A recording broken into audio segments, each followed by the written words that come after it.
Hello, everyone. It's Shane Conto, your Wasteland reviewer, and welcome to the Streaming Wasteland here on the SPM Crew Podcasting Network. And this is my weekly show where each Friday I pick three streaming services and select one film previously released on each of them. And hopefully, by the end of this episode, you have a whole weekend's worth of movies to go check out. And this week, we're going to be talking about Amazon Prime Video, Paramount Plus, and Max.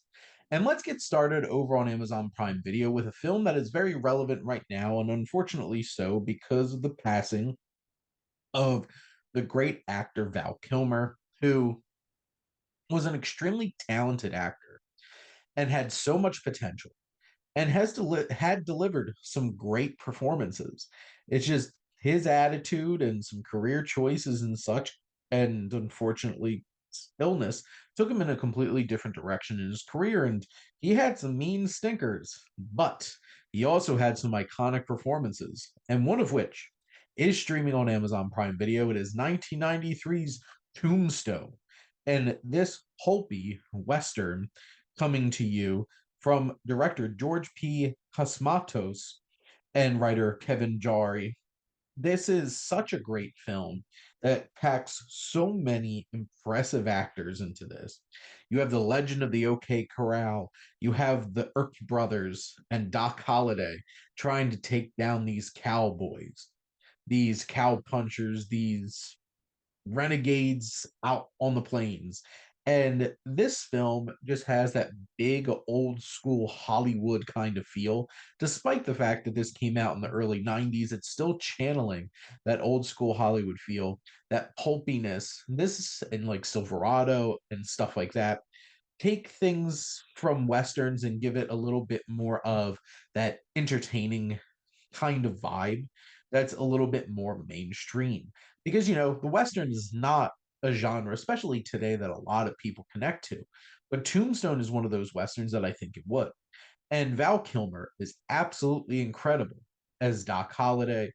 He is sick, he is dying, but he could still, you know, pull a gun, kill some folk, and he'll be Yo Huckleberry. And Val Kilmer is just excellent in this film. The aggressive mustache game in this movie is off the charts. Kurt Russell as Wyatt Earp was so inspired.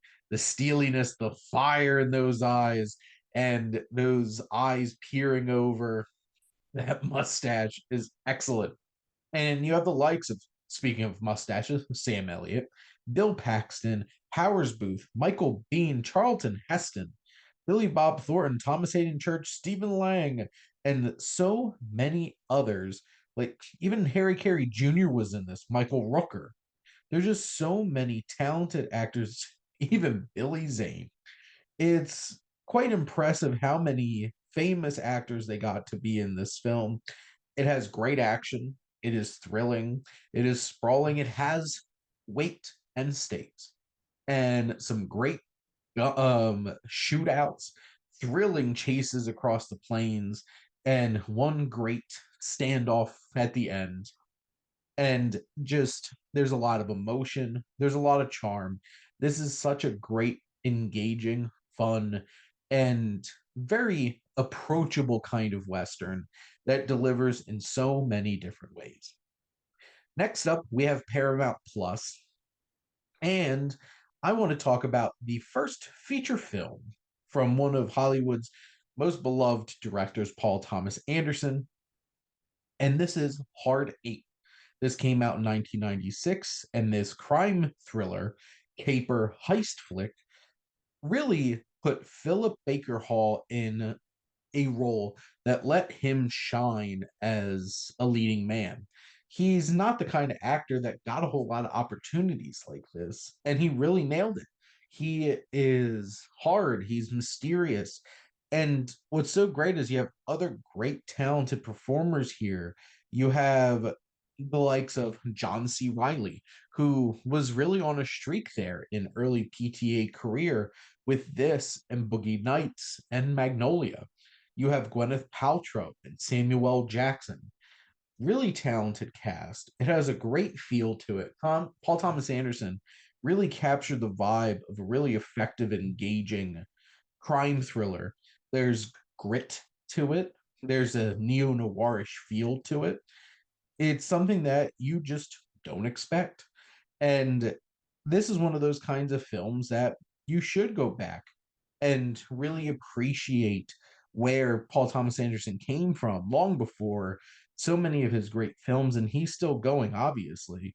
And this is one of those kinds of films that it's a stripped down thriller that might not seem like, hey, this doesn't feel like a PTA film, but there's so much talent, technical prowess, and just vision here that makes this a really effective and engrossing thriller that finds a stranger mentoring a young, troubled Reno gambler. And it's so interesting that this is Reno and not Vegas. And it just has that vibe to it. And PTA really delivers an impressive first effort.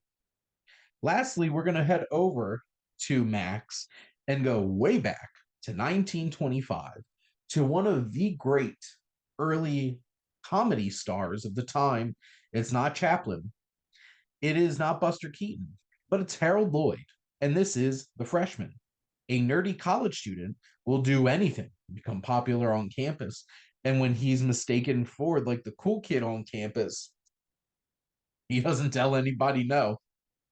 And this was directed by Fred C. Newmeyer. And you have Harold Lloyd as Speedy, this young man coming to college. And over the course of this film, this 77-minute flick has so many great gags in it. You have him, this whole mistaken identity at the train station.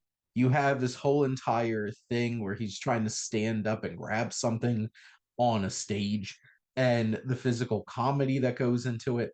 The football tryouts, for sure. Boy, were people getting tackled, for sure, including Speedy. And this all leads up to this big climactic football game that is so much fun. It is hilarious. It has great gags. And you just really buy into the absurdity of this game and the humor that Harold Lloyd is channeling into this film. It's endearing. We care about Speedy on some level, and we want him to, be okay in college. There's a little romance, there's stories of friendship, there's this story of just trying to fit in, all while delivering some iconic and classic physical comedy. And this is still that silent era of filmmaking, and you really needed to deliver on the visual and the physical when you couldn't articulate things through sound. And this film in particular found so many great situations to put Harold Lloyd in to really make him stand out as a great physical comedian. And the humor still stands up today.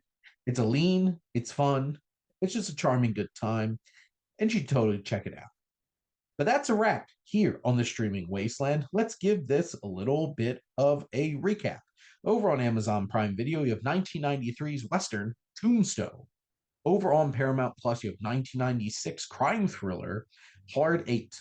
And way back when, in 1925, we have The Freshman there on Matt's streaming service. But that's a wrap. Thank you all for listening. Make sure to like, comment, and share on this episode. What is your favorite Western? Do you like that 80s, 90s era where it was a little bit more mainstream and pulpy and fun?